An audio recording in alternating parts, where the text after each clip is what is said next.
வணக்கம். இது உங்கள் பொலிட்டிக்கல் பார்க். நான் உங்கள் நண்பன். திமுகவோட ஓட்டு எண்ணிக்கை எவ்வளோ? அதிமுகவோட ஓட்டு எண்ணிக்கை எவ்வளோ? நாம் தமிழரோட ஓட்டு எண்ணிக்கை எவ்வளோ? தாவேகாவோட ஓட்டு எண்ணிக்கை எவ்வளோ?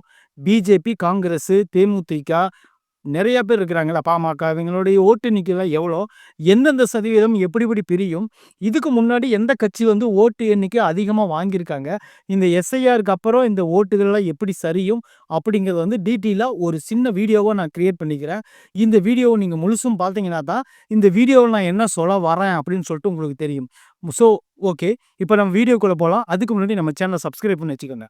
திமுகவுக்கு ஓட்டு சதவீதம் அப்படிங்கிறது எவ்வளோ இருக்குன்னு நம்ம பார்ப்போம். அதுக்கப்புறம் அதிமுகவுக்கு ஓட்டு சதவீதம் எவ்வளோ இருக்குன்னு பார்ப்போம்.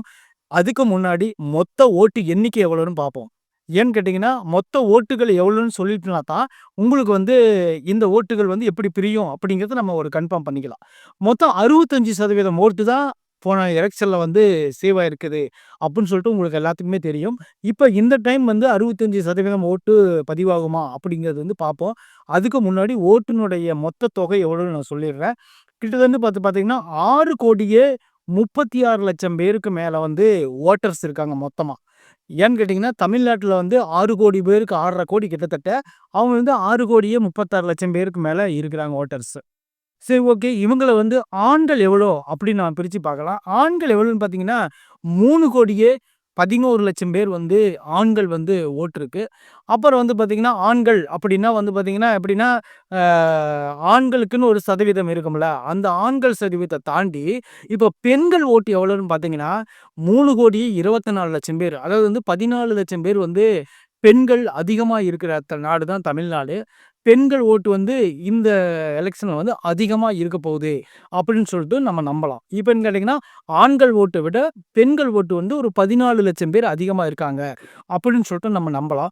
இப்போ பார்த்தீங்கன்னா, மாற்றுத்திறனாளிகள் அதாவது மாற்றுத்திறனாளிகள் ஓட்டு அப்படின்னு ஒரு தனியா இருக்கு.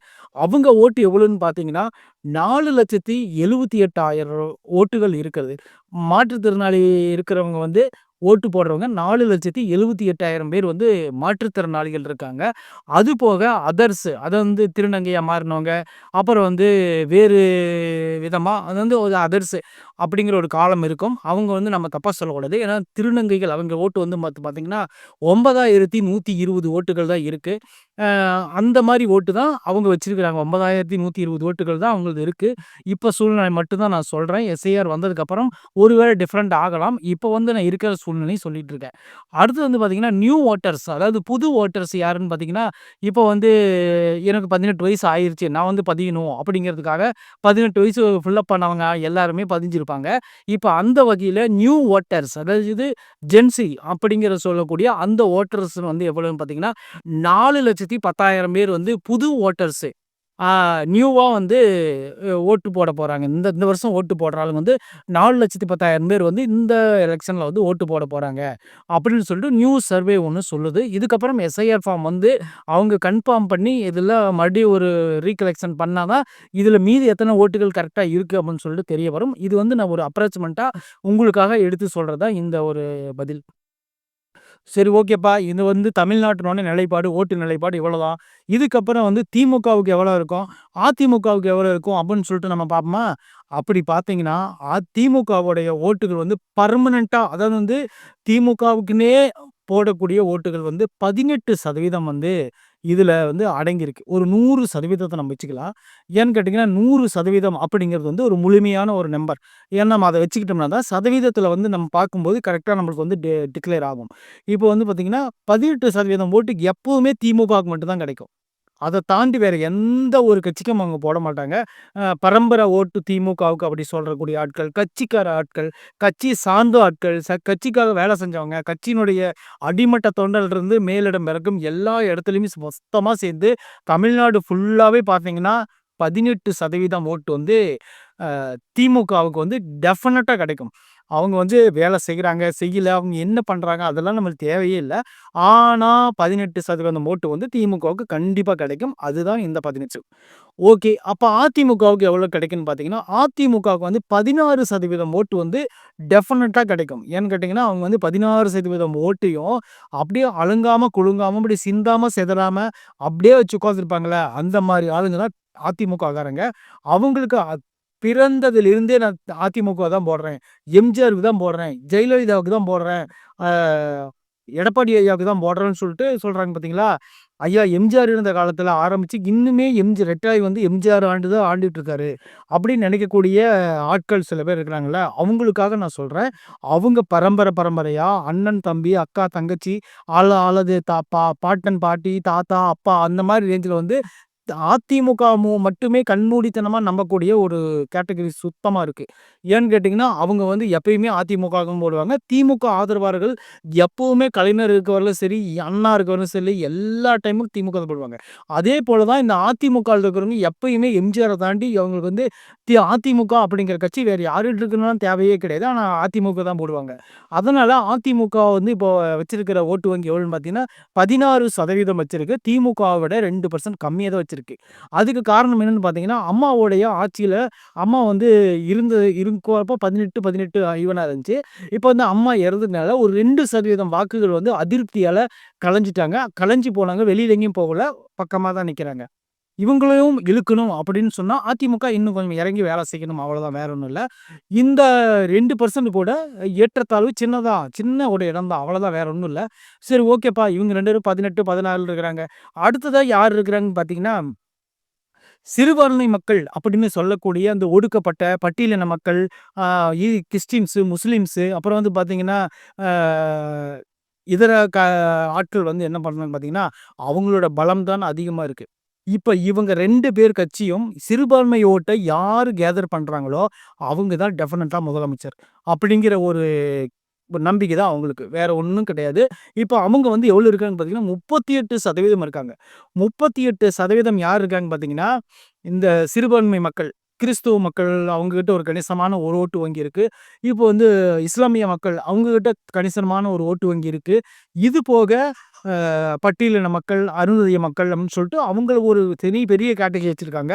அந்த கேட்டகரியில இருக்க ஆளுங்கள்லாம் மொத்த கூட்டமா சேர்த்தீங்கன்னா, ஒரு 38% வந்து சிறுபான்மையர் கூட்டத்துல இருக்காங்க. இந்த சிறுபான்மையர் கூட்டம் வந்து ஓட்டு ஒரே ஒரு ஆளுக்கு மட்டும் கரெக்ட்டா போட்டாங்கன்னா, அவங்க தான் வின்னர், அவங்க தான் முதலமைச்சர் அப்படிங்கிற கூட நம்ம நெனச்சுக்கலாம். இது போக இது போக வந்து மீதி இருக்கக்கூடிய 28% அதாவது வந்து 100ல வந்து 28% மீதி கேப் இருக்கு பார்த்தீங்களா?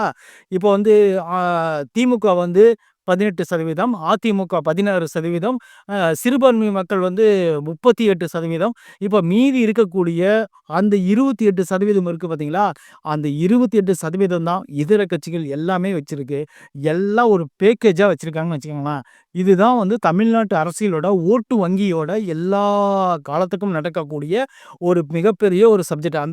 அந்த 28% தான் மீதி இருக்கிற எல்லா கட்சிகளும் பிரிச்சு ஒரு 4%, 3%, 2%, 8%, 7% அந்த மாரி வச்சுட்டு இருக்காங்களே தவிர, இவங்களுக்குன்னு தனியா ஒரு படைபலமோ வேற எதுவுமே கிடையாது. ஏன்னு கேட்டீங்கன்னா, இந்த 2 கட்சிகளும் வந்து ஆரம்ப காலங்கள்ல தமிழ்நாட்ட ஆண்டுகிட்டு இருக்கிறதுனால, இவங்க 2 பேர்த்துக்கிட்ட ஒரு 15, 18, 16 இருக்கிறதுனால, சிறுபான்மை மக்களை கூட சேர்த்திக்கணும் அப்படிங்கிறதுக்காக இந்த 2 கட்சிகளுமே கிட்டத்தட்ட ரொம்ப போராடி எப்படியாவது ஒண்ணு அந்த சிறுபான்மையினர்கிட்ட இலவசத்த கொடுத்து, வேற ஏதோ ஒரு ஐடியா கொடுத்து, அவங்ககிட்ட இருந்து ஓட்ட பறிக்கணும் அப்படின்னு சொல்லிட்டு முழுக்க வேலை செய்வாங்க. அதுதான் இப்போ வந்து நடந்துட்டு இருக்கக்கூடிய ஒரு பெரிய அரசியல் 2024 வரைக்கும். இப்போ வந்து என்னன்னு பார்த்தீங்கன்னா, ஐயா விஜயகாந்த் அவர்கள் வந்து கட்சி ஆரம்பிக்கும்போது, அவருக்குன்னு கணிசமான ஓட்டு போனது எங்கிருந்துன்னு பார்த்தீங்கன்னா, சிறுபான்மை மக்கள்கிட்ட இருந்து அந்த 38% இருந்து தான் அவருக்கு முக்காவாசி ஓட்டு போச்சு. அடுத்து கமலஹாசன் கட்சி ஆரம்பிக்கும்போது, அதே போல தான் இங்கிருந்து அவருக்கு ஓட்டு போச்சு. இப்போ வந்து பார்த்தீங்கன்னா, நாம் தமிழர் அப்படிங்கிற ஒரு கட்சி ஆரம்பிக்கும்போதும் சரி, அதுக்கப்புறம் இப்ப பெருசா வந்ததுக்கு அப்புறமும் சரி, அவங்களுக்கு வந்து ஒரு அளவுக்கு ஓட்டு அங்க போகுதுன்னு பார்த்தீங்கன்னா, அவங்களும் சிறுபான்மை குறி வச்சு தான் மேல வராங்க.